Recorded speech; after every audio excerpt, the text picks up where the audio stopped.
Today lecture video will be on anti-malarial drugs, and it is presented by me, that is Rosamond Jarwa, from the Department of Faculty of Pharmaceutical Science, Assam Downtown University.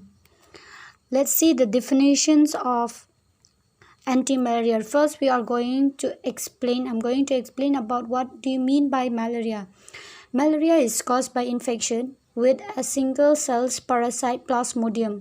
4 Plasmodium species cause malaria in human being. The first one is your Plasmodium falciparum. Number 2, your Plasmodium vivax, your Plasmodium ovale, and last, or number 4, will be your Plasmodium malariae. Plasmodium falciparum is the most important because it accounts for the majority of infection and causes the most severe symptom.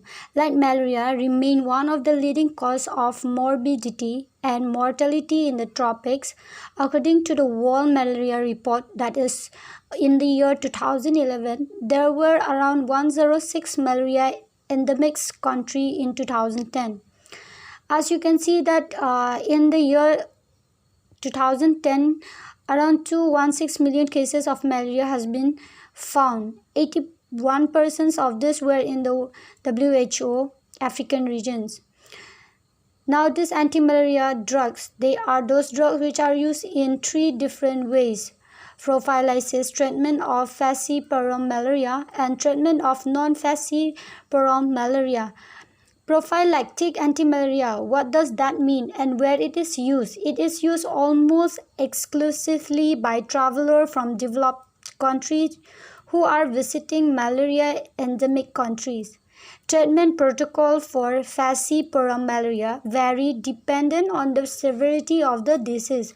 Fast-acting parenteral drugs are the best for several life-threatening disease.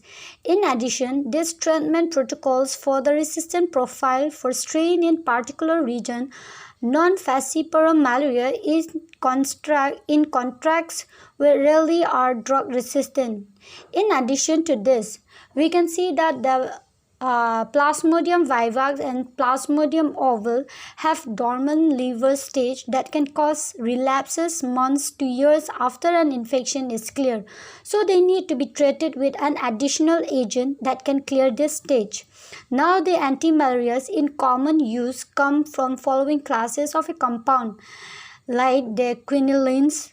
Example, your drugs, it will be your chloroquine, quinines, mefloquine, amodiaquine, and primaquine. The another one is the antifolate, and the drugs it is pyrimethamine, proconil, and sulfonazine. And then the another one is your artemisinin derivative, that is your example of the drug will be your artemisinin, artesunate, artemether, and arteether. And your last will be your hydroxynaptoquinones, and your drugs will be your otovaquine.